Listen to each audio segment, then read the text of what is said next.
Welcome to On the Bit. I'm Dave from Dream Thoroughbreds, and with me is Lenny from Bluegrass Bloodstock. How are you, Lenny? Good, Dave. Good to be back. Yeah, good to be back. A bit of a delayed start to the autumn for On the Bit. We've had a couple of Group 1s over the last couple of weeks, but we've got our eye in and hopefully find a few good winners. Big day though, mate, on Saturday. Massive. Blue Diamond Day, and yeah, great day's racing. Actually, every race on that card is pretty done a great job. Yeah. So we'll get through the Group 1s for Saturday. The first Group 1 is the Blue Diamond Stakes for 2-year-olds at set weights over 1,200 metres, mate. And the barrier draws made it a much more even race than it looked a couple of weeks ago. They did, Dave. Pretty good bunch. There's a couple of smart ones. Yeah. I'm actually going to stick with the favourite, Extreme Choice, Mick Price's horse. He's pretty smart. Obviously, the big question mark is the 1,200. Yep. His 1,000-metre runs have been exceptional. They've been fast times. Obviously, the question is the 1,200, but Mick, it's been an absolute faultless preparation. He's done exactly what he wanted to do. He probably hasn't drawn that bad, to be honest. He's 11. I don't know if the scratchings of the emergency comes in. He should be able to get across and doesn't have to lead, probably just get a bit of cover, sit 3 deep, and I think he'd be proved pretty hard to beat. I think the dangers are Tony McAvoy's horse, Concealer. Yep. Loved her run last start when she missed the start and really got home good, stretched out good. I think the 1,200 is really going to suit her. She's at the $7. Drawn a good barrier, so obviously the key is that she's got to step away, but you definitely know with that filly that she'll be strong at the end of the 12. So yeah. Yeah, the two colts have drawn pretty wide. Flying Artie from the speed Mac, I reckon he's posted 3 wide for most of the trip, which is not always too bad at Caulfield because they've got the straight run and then the one bend. But he might have to face the breeze a bit and won't make it easy, so I'll bet against him. Extreme Choice, he'll move forward from the barrier, like you said. Don't think he'll get across to the fence easily, with some horses who'll match his early pace on the inside of him. I just thought he'd had 2 fairly soft wins in his 2 starts, both over 1,000. Just not sure how strong those races were, to be honest. I think they may have flattered him a little bit. The times were fast though. I just thought maybe the last 100 was the biggest test for him. I thought it was a little bit of a risk myself. The 2 fillies, Samara Dancer and Concealer, they've drawn perfect barriers for mine. They sit about 3 or 4 pairs back and within striking distance of the leaders. Samara Dancer showed an exciting turn of foot last start to put the fillies prelude away 2 weeks ago, and she's drawn to get an identical run. I definitely think she can put herself into the finish. But I'm on Concealer myself. 2 weeks ago I thought it was the run of a horse looking for the 1,200. She missed the jump, but the first start she didn't. I just think it was a victim of circumstances last start. I don't expect her to sort of be back last where she was last start. I expect her to be sort of just on the back of Samara Dancer. Yeah, I think she can beat Samara Dancer in the run home, so I think she can win. There's $8 each. Well, there was $8. I think she's been a bit of money for her over the last day or so. So I just thought it offered good value, and I thought she was on the bit. I'd also throw in Valiano for your exotics. He's the only horse to have won over the 1,200, and he looked strong through the line that day when he won. He had 1 start this autumn and he had 3 in the spring, and he'll improve. He's from the Hayes Yard, ridden by Damien Lane, a strong combination. He's 25 to 1. I reckon he puts value in your tries and first 4s. Good race though, the Blue Diamond. Looking forward to it this year. I reckon it's fairly open, to be honest. Second big Group 1 is the $500,000 Oakley Plate, a handicap over 1,100 metres, mate, and another very good race. Hard, Dave. Yeah. Big lineup, as always. Big handicap, 1,100 sprint at Caulfield. I'm not really sticking my neck out here. I thought Heatherly's run last start was very quick time. Yep. I can't see why she can't do it again. She's drawn the 2. She's carrying 50 kilos, I think. So she's handicapped to win. Her times over that trip are as quick as anything in the race, if not quicker. and she should get the lead again, uncontested. Fillies or mares in form usually carry their form. So $5.50 I think's a decent price. I'd be having a go at that. So she's on a bit for me. Yeah, well, there's no doubt Heatherly will fly along in this. She carved out sub 11 second splits in her 200s early in that last win, and from barrier 2 there's no other tactic than to make every post a winner for her. I think the only horses that can beat her, knowing she'll run about 1, 2 and change for the 1100, are horses likely to sit just off her and get a bit of a cart along. I thought there were 3 horses that could get that kind of a run. That was Gregor's, Keener Ray and Fell Swoop. But I'm going to go with Keener Ray purely because I think he might have made the necessary improvement from the spring to win a race like this. He did run second in the Coolmore last spring behind Japanese Me, and Japanese Me franked that form last week in the Lightning. He drops to 50 kilos, so he's comparable to Heatherly on weights. They've also taught him to sit off the pace, this horse. He used to lead in his first couple of starts, and the hot early pace, I think he'll just sit on the back of Heatherly, allow him to get into a nice rhythm, and I think his horse is capable of running Heatherly down. I just take those 4 horses, Gregor, Keener Ray, Fell Swoop and Heatherly, in a box Quinella, try and box first 4, because I reckon they're all drawn inside 5, and I think they'll sort of dominate the race from their positions, whereas the other horses out wide will find it hard with the strong pace in this. Right. So Keener Ray, he's short enough, he's about $485, but I think he's on the bit. The next Group 1 is the $500,000 Futurity Stakes at weight for age over 1400, mate. And who do you like in the Futurity? I think this is a race of the day, Dave. It's a ripping race. Fantastic depth. Speed comes from out wide, which should ensure a good speed. Suits my selection in Hucklebuck, Dave. I think he'll get back into run, but there'll be enough speed for him to finish over the top. He's a pretty gross sort of horse, and I didn't think he's probably suited being 3 deep with cover last start. He sort of peaked on his run. I think third up he should be reaching peak fitness here, and he's won at Group 1 level before, and he's trained by the master in Philip Stokes, who continually just brings him over and takes our features. So I think the $7 on offer is a great price, and I think he'll be right there.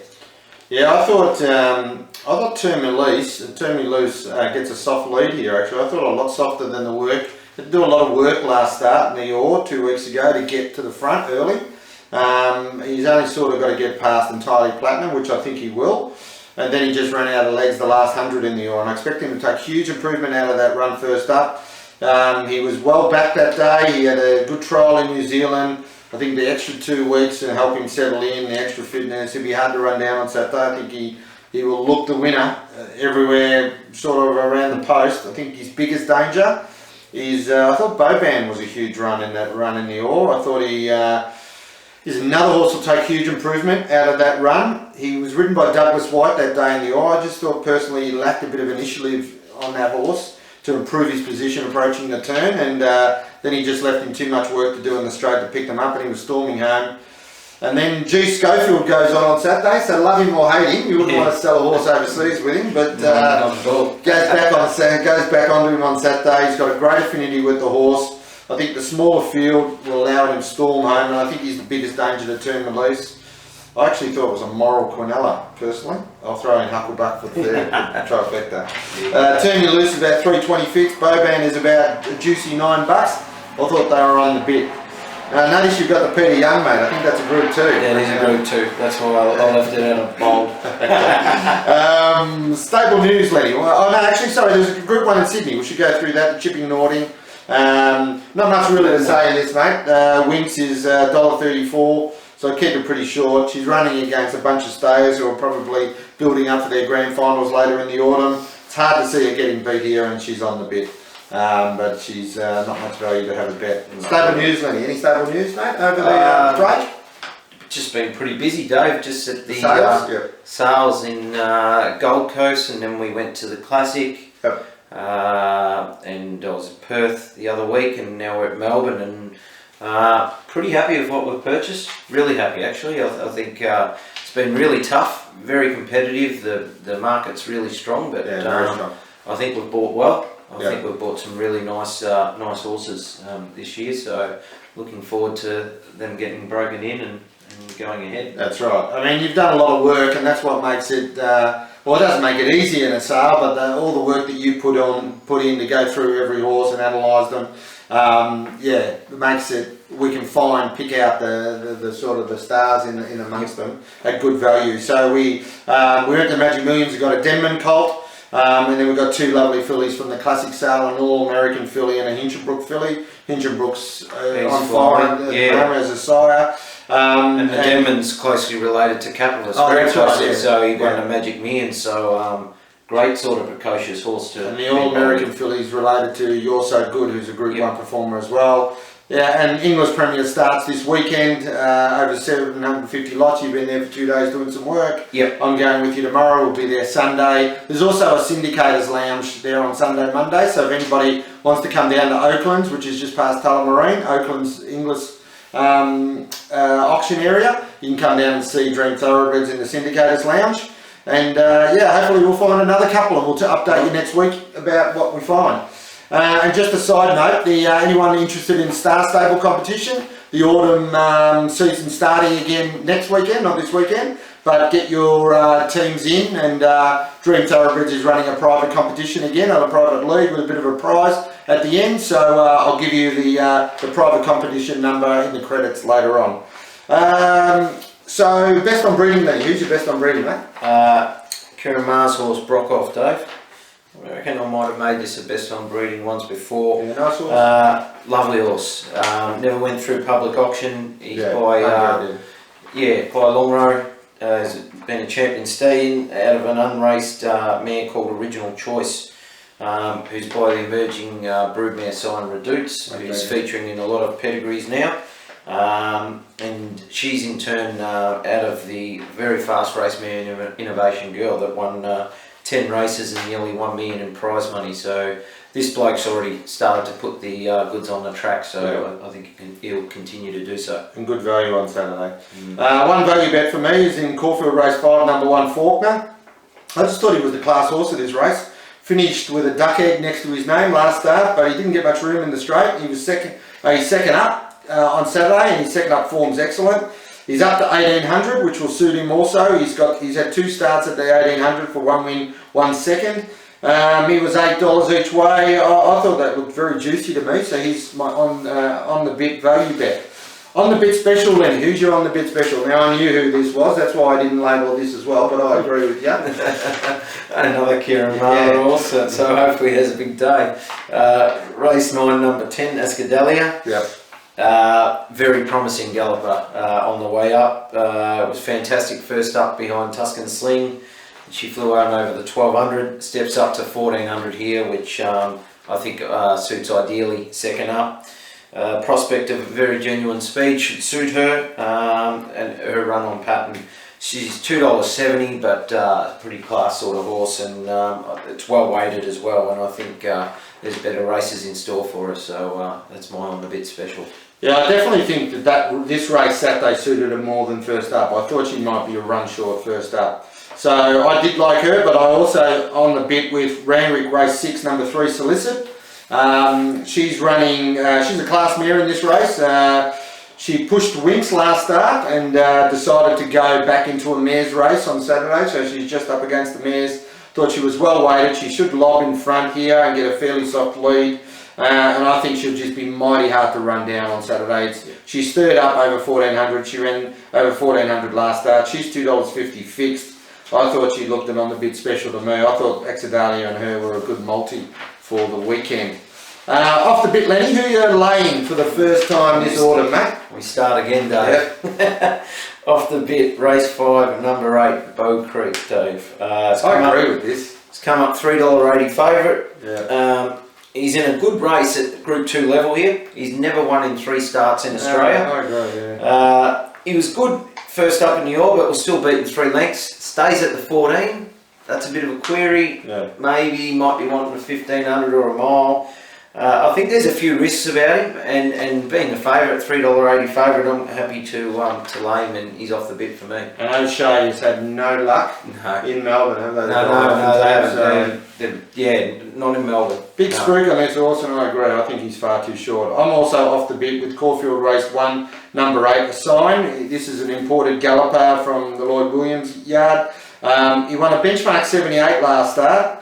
I know he drops a bit in weight off his last start. He carried a lot of weight last start, but he's up against open class horses, and he failed during the spring against open class. He opened up $3.50 favourite. I just thought it was very short, a big risk for mine, so I think he's off the bid as well. I want to stay away. So that's it, mate. A bumper day on Saturday, as we said. Yep. We'll be back over the next few weeks to keep going in through the autumn, and good luck. We'll see you on Saturday. Cheers.